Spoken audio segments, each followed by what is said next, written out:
ሰላም ዲናችሁ በያላችሁበት ሁሉ ነገር ሰላም ነው። አሸይና አንድ ያላችሁ እሞኝላችሁ አለ ቤስጅስት ጎንዶሎ ወራች ላይክና ሼር እያደረጋችሁ አሳውቻችን ለብዙዎች አከፍሉ። ለዚህም ኮርቢ አመሰግናችኋለሁ። በመላ ዓለም ለምትገኙ ክርስትና እምነት ተከታዮች በሙሉ እንኳን ለጌታችን ለመድኃኒታችን ለኢየሱስ ክርስቶስ ልደት በዓል በሰላም በፍቅር አደረሳችሁ ለማለት እወዳለሁ። እንግዲህ በዓሉ ከቤተሰቦቻችሁ ጋር የሰላም የፍቅር የደስታ የአሸይና እንዲሆንላችሁ እሞኝላችኋለሁ። እንግዲህ ዛሬ ወደ ሚዛናችን ይዘንላችሁ የመጣነው ሁለት ርዕሰ ጉዳዮች ናቸው። አንደኛው እንግዲህ በዓሉን አስመልክቶ ገበያውን አስመልክቶ የታዘብኩት ነው። ሁለተኛ ደግሞ እጅግ በጣም የምንወደውና የምናከብረው ደራሲ ሀብታሙ አለባቸው በትናንትናው ዕለት ከአዲስ አበባ ከተማ ከንቲባ አዳነች አቤቤ እጅ የቤት ስጦታ ተበርክቶለታል። እጅግ በጣም ደስ ያለኝ ጉዳይ ነው። እነዚህ ሁለት ጉዳዮች እናያለን። እንግዲህ ገበያው ጥሩ ነው፣ ቆንጆ ነው፣ አሸይና ነው። ምን ነክታችሁ ነው በግ 25 ሺህ ብር የገዛችሁ ሰዎች? ጤና የላችሁም እንዴ? ሙሉ ናችሁ ነው? ካልተበላ ልንሞት ነው እንዴ? ጭጭ ብለን አናጥሩም እኮ። በዓሉ መንፈሳዊ በዓል ነው፣ የፍቅር በዓል ነው፣ ሰውና ፈጣሪ የሚገናኝበት በዓል ነው እንጂ በዓሉ የከርስ በዓል አይደለም።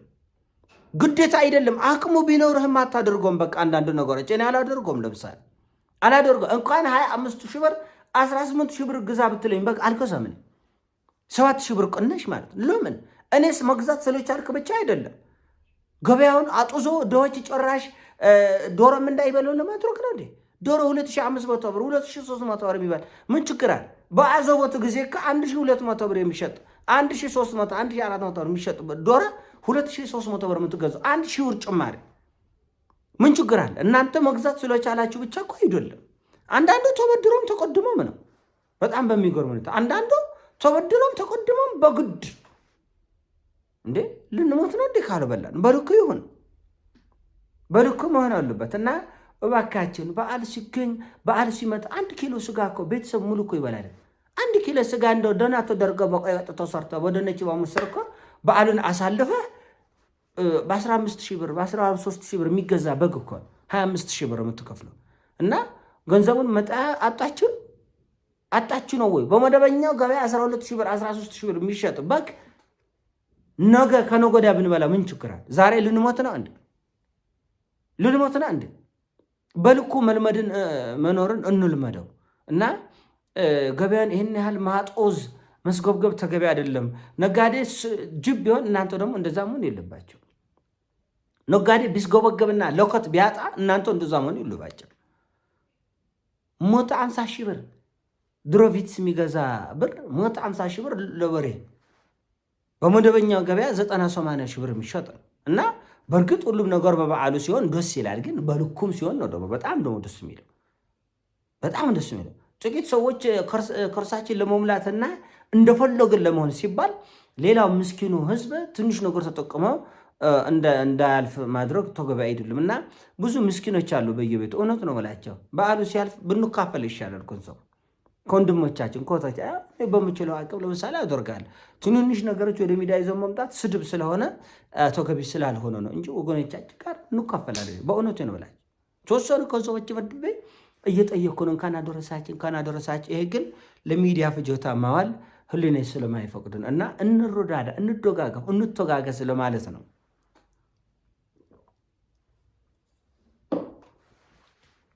በተረፈ በዓልን አስመልክቶ በጣምም አንጨካከን፣ በጣምም አንቀፋፈል። አንዳንዶቻችን አረብ ሀገር ካሉ አውሮፓ ካሉ ዘመዶች እህቶች ቅፈላ ምታበዛላችሁ። እንደዛ ቅፈላም ተገቢ አይደለም። ትንሽ ነገር ለምሳሌ ትንሽ ነገር 5 ሺህም 10 ሺህም ከሰጠ በቂ ነው። በቃ ኧረ በግ እኮ 30 ሺህ ገብታል፣ ፍየል እኮ 30 ሺህ ገብታል፣ 30 ሺህ ላክል ይቅፈላል። ለምን ውጭ ሀገር ያሉ ሰዎች እንደምታውቁት አንድ ሰው ሁለት ሰው ብቻ አይደለም የሚረዱት። እናቱ ይረዳል፣ አባት ይረዳል፣ ወንድም ይረዳል። ቢያንስ 2-3 ወንድሞች በበዓል የሆነ ነገር መጠበቃቸው አይቀር። ስለዚህ ቅፈላም ሲበዛ ጥሩ አይደለም፣ ጭካኔም ሲበዛ ጥሩ አይደለም። በአብዛኛው መጨካከኑ ይበዛል እና ወንድሞቻችን እየተራቡ ያሳዝናል። ቅርጫ እንኳን ተገብተው ለመስቀል አብረው የነበሩ ሰዎች፣ ለፋሲካ አብረው የነበሩ ሰዎች አሁን አይ ዘንድሮ እንኳን አንችልም እንደው ግማሽ እንኳን አትገቡም ሲባል አንችልም ሲል አንጀት ይበላል። እውነት ያሳዝናል እና መጨካከን ተገቢ አይደለም። ካሉ ጋር ምን እኮ ነው ምን ሽሮ ተበላ ቁርጡም ተበላ ባህላ ወደ ሽንት ቤት መረጦ ማይቀር ነገር እና መቼም ቀንዳና በቀል ሻኛ እና በቀል የተወሰነ ነገር እንረዳዳ እንዋደድ ለማለት ነው። በዓሉ የፍቅር ነው። ክርስቶስ ተወለደ፣ ከሰማይ ሰማያት ወርዶ ከድንግል ማርያም ተወለደ ስንል የፍቅር አይደለም እንዲህ ጉዳይ የፍቅር ነው እና እኛም ያን የፍቅር መንገድ የምንከተልበት መንፈሳዊ በዓል ነው እንጂ የከርስ በዓል እንዳልሆነ ልናሰብርበት ይገባል። እና ወደ ሁለተኛና ዋናው ርዕስ መጣ። እንግዲህ ደራሲ ሀብታሙ አለባቸው እንደምታውቁት ከዚህ በፊት ኢቢኤስ ቴሌቪዥን ሰዎችን የሚያበላበት ዝግጅት ነበረው።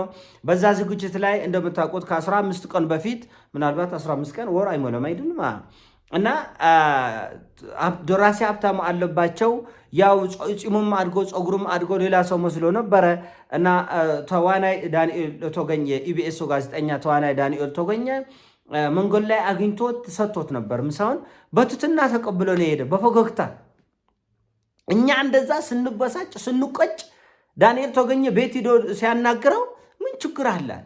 ምሳ ካልበላው ምሳ ይሆናል እበላለሁ። አጋጣሚ ምሳ ይበልቼ ነበረ ላልበሉ ወንድሞች ሰጥቻለሁ።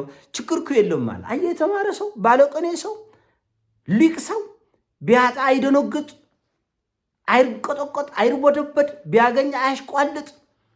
ትናንትና ከንቲባ አዳነች አቤቤ የቤቱን ቁልፍ በእጅ ስትሰጠው በደስታ በኮንፊደንስ በተረጋጋ ሁኔታ በጣም ደስ ነው የሚለው። እንደዚህ ነው ስላገኘን መሬቱ ሊጠበን ምንረግጠው ልናጣ ስናጣ ደግሞ ልታነቅ ልሙት እንድጥፋ የሚል አያስፈልግም። ሁሉን በልኩ ማድረግ የጊዜ ጉዳይ ነው። እኔ አሁን አዝኛለሁ። በጣም ብዙ ሰው ቤት እንኳን አደረሳችን ለማለት ይቻላል። ብዙ ሰው ተቸግራል፣ ብዙ ሰው አጥቷል። ግን እናገኛለን። እግዚአብሔር በጎ ጊዜ ያመጣል። ለእኛ ብቻ እኮ አይደለም። እግዚአብሔር ሃይማኖት አይለይ፣ ሰፈር አይለይ፣ ብሔር አይለይ፣ ሃይማኖት ቀበሌ አይለይ። እግዚአብሔር ዓለም ሁሉ የሱ ነው። የተናቁ ህዝቦች አልነበርን? ቻይና በረሃብ በሚሊዮን የሚቆጠሩ ዜጎቿን እኮ ቀብራለች ቻይና። ግን እግዚአብሔር ደግሞ በቃ ሲል ይሄው ዛሬ ዓለምን የሚቆጣጠረው ነው። ራሽያኖቹም በርስ በርስ ጦርነትም በረሃብም በሚሊዮን የሚቆጠር ራሽያ ሞቷል። ግን ዛሬ እዚህ ደረጃ ደርሳል። ሰሜን ኮሪያ እና ደቡብ ኮሪያ ያ ሁሉ ደም መፋሰስ በኋላ ይሄው ዛሬ የት ደረጃ እንደደረሱ በተለይ ደቡብ ኮሪያኖች በኢኮኖሚ የምታዩት ነው። እና እግዚአብሔር ሰፈር አይለይም፣ አገር አይለይም፣ ሃይማኖት አይለይም፣ መንደር የለውም፣ ብሔር የለውም። ዓለሙ የሱ ነው እና የሚታረቅበትና ሁላችን ደስ የምንሰኝበት በዓል ይመጣል። አሁን ብዙም አይደለም እውነቱን ለመነጋገር መንፈሳዊ በዓልነቱና ክብሩ እንዳለ ሆኖ ስጋዊ ነገሮቻችን በመጓደላቸው ብዙ ያዘኑ የተከፉ ወገኖቻችን ስላሉ ልብህ እርኩት አይሉም፣ ይዛናል አይደለም እውነቱን ለመነጋገር እና ከልባችን መንፈሳችንም ስጋችንም የሚደሰትበት በጎ ጊዜ እንዲመጣ እንጸልያለን እና ለእንደዚህ በጎ የምታደርጉ ሰዎች ሁሉ ምስጋና ይገባችኋል።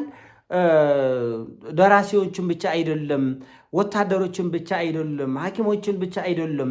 ለዚች አገር በየአቅማቸው ትልልቅ ውለታ ላደረጉ ሰዎች ቤት ብቻ አይበቃቸው፣ ያንሳል። ቤት ብቻ አይበቃ። ገና አንገታችን ላይ ወርቅ እናደርጋለን።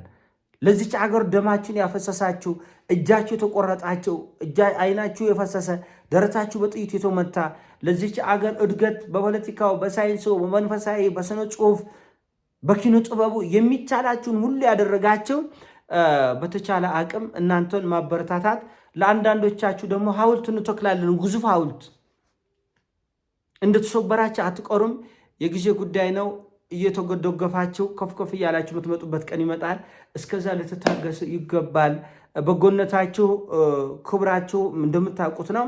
ነገር ግን የበለጠ እናከብራለን። ኢትዮጵያ ትንሽ ችግር አለ። ኢትዮጵያ ጀግኖቿን የማክበር ጥልቅ እና የቆየ ችግር አለ እዚህ አገር ላይ።